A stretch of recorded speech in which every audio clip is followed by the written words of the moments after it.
Good morning, good afternoon, good evening. This is Dr. Jack Hyman. I am the instructor for ISOL 633, Legal Regulations, Compliance, and Investigations, being taught at the University of the Cumberlands. This is an online course. I'd love to tell you a little about myself before we begin the course over the next several weeks. For being a first and foremost professor, I really have been an IT professional for almost 20 years. I have taught for about 15 years, but in terms of IT experience, I have been in the field of cybersecurity, counter fraud, mobile technologies, usability engineering, and e-learning. Before moving to Atlanta, Georgia, about 8 years ago, I lived in the Washington, D.C. metropolitan area. Before getting married, having kids, I worked in the United States government for several years. Now I'm married with 2 kids, also have a cat. My education background is as follows. I earned a Bachelor's of Science in Computer Information Systems from American University. I took a little turn in between earning my bachelor's and PhD and earned a degree in education from George Washington University, where I also sit on the faculty there in the Graduate School of Education and Human Development in their Educational Technology program. I also earned my PhD in Information Systems from Nova Southeastern University in Fort Lauderdale, Florida. Right now, I work for IBM in IBM Security. I support their counter-fraud, cybersecurity, counterintelligence platform in their channels organization, which means working for the largest business partners around the globe. I actually support the largest 3 business partners in the world right now, dealing with SIMs, cybersecurity, counter fraud, threat management, threat landscape, identity management, identity insights kind of applications, data governance, things of that sort. Previous to my time in IBM, which has been about 5 years now, I have worked for Oracle, several government U.S. agencies, civil healthcare as well as defense, and several biotech startups. So there you have it, a little bit about me. I look forward to learning about you. If you go into the discussions forum area, please share your biographies and tell me a little about yourselves.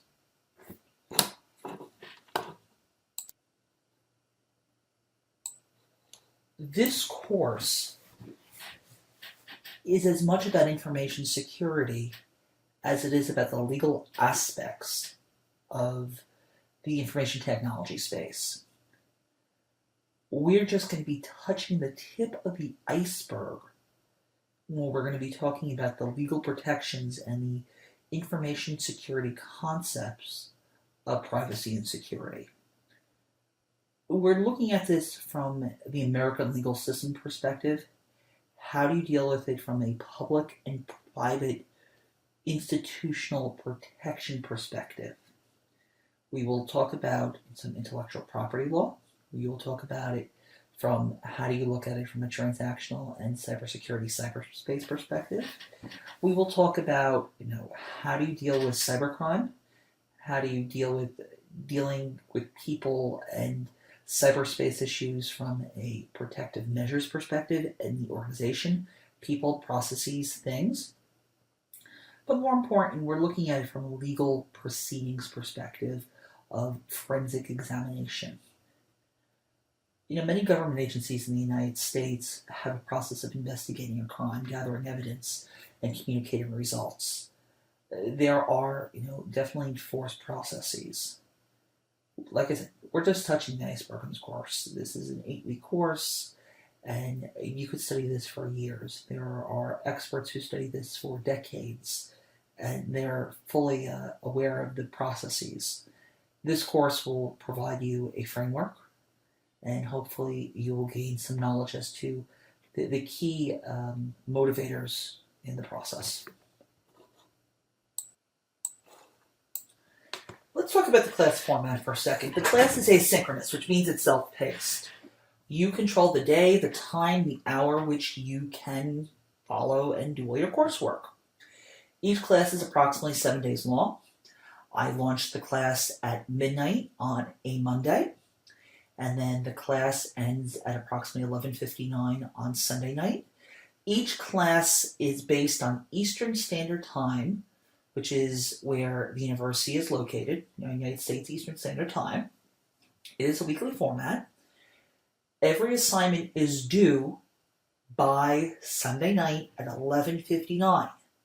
There are two exceptions to that. That is the group paper and the final examination, which are both due on Tuesday nights. Please look at the syllabus for those specific dates. Now, the way the class is designed for the class format for assessment and assignments, you have labs. These are questions and answer responses for each week's homework. There are several questions each of you are asked to respond to, and these are graded assignments. Then you are going ahead and you're given questions and quizzes which are graded. Each one of these assignments is graded, and you will go ahead and you will submit those by 11:59 for that week. I will go ahead and review the assignments. Now, to be perfectly honest, every one of these exams is automatically graded. I want to ensure that everyone has completed the assignment and there are no major errors or problems with the assignments. I distribute the grades on that following Friday. So I have 5 days to review the grades and to make any discretionary changes regarding the grades. There's one or two exceptions, and that's towards the end of the semester if there are any changes that need to be made for those last one or two quizzes and labs. I will be returning those grades at a little bit faster of a pace. Papers, there's one paper. My expectation is that everybody will be going into groups of 5 or 6 students. There's about 60 students in this class, so there'll be about 10 groups, and the paper should be about 3 to 5 pages. Anytime you see an assignment in this class where there is writing expected, that's more than a couple of paragraphs, I fully expect everyone to use APA citations in order to go ahead and justify where they're getting their content. In this class, there's only one assignment that requires APA, and that is this paper. Going back to quizzes and midterm exam and final exam. The midterm exam and all quizzes is 60 minutes, open book, open notes. Midterm and final exam is approximately 120 minutes, open book, open notes. There should be no surprises. You only have one opportunity to take that exam, and based on that one time, if you don't finish it, the exam will finish out, and that's it. It is a timed exam, and the idea for these exams is that you make sure you read the material, and you are very diligent in terms of the work that you're accomplishing. You must complete these exams the week of. There's absolutely no excuse whatsoever for technology. If you've signed up for an online degree, the expectation is you have the technology to support the degree.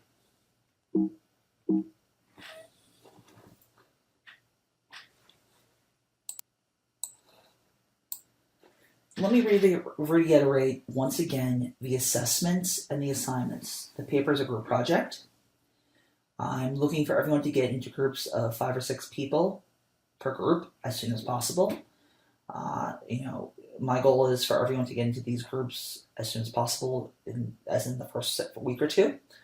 I'm going to put out the use case study, in the next day or two. But the first assignment is just provide your name, your group contact information, and just make sure that everyone is ready to go and just provide an outline of what you're going to be doing as part of that use case. Each of the labs is an independent assignment. I will definitely be looking for plagiarism. If anybody plagiarizes, I will be informing the dean and the leadership of the school that there is work that is not being done independently. Any kind of quizzes, midterms, or exams, these are going to be randomized. There are going to be questions that are going to be randomized. Each exam will have multiple versions of it. So no two exams, quizzes, or midterms will be the same. So if anybody wants to attempt to cheat, they will not be able to. In terms of the deliverables, as I've said, exams are going to be released promptly at midnight of the week of the exam or quiz, and they must be submitted by 11:59 of the following week. That's Sunday. Absolutely no excuses. And obviously, if there's a family emergency, illness, etc., please contact me as soon as possible. Do not wait till that Sunday and say, I have this issue. I mean, unless it really, truly is a major issue. But I can't let the circumstances go on for an extenuating period of time since the course is only a few weeks. There are, possible changes to the schedule, assuming, the pace of the course is not appropriate for some students. So bear in mind, this schedule is, scheduled for minor revisions. So just bear that in mind. Finally, one of the things that a lot of students ask me, especially in a large class like this, where there's an asynchronous learning process and there's a lot of content, is are there office hours? Are there questions, that you can go ahead and respond to and ask me for assistance? The answer is absolutely, but I am available by appointment only. I know that a lot of you are at a international location. I do need 24 to 48 hours notice in order to go ahead and arrange time. Best time for me is usually 8:30, 10 o'clock in the morning Eastern, or 8:30 p.m. to 10 p.m. Eastern Standard Time. Frankly, email is the best way to communicate with me. I will respond to you usually within 12 to 24 hours. If it's a quick question, you can text message me on my 404-823-0067 telephone number. Phone, please do it between 9 a.m. and 5 p.m. Eastern Standard Time only. But email is the preferred method. And, I, can FaceTime, Skype, or Zoom, if you need to do a face-to-face time. But, when you do email and you do need to have a one-on-one session with me, it'll be, 15 to 30 minutes at max. Please be as explicit as possible for the reason why you need to have the session so we can get right to the bottom of it, because I do have limited time with, teaching your class with 60 students plus other, obligatory commitments than I have going on. If there's any other questions or issues, I am delighted to go ahead and support you. I look forward to having a wonderful semester with you in this class. Thank you very much, and I hope you have a great semester.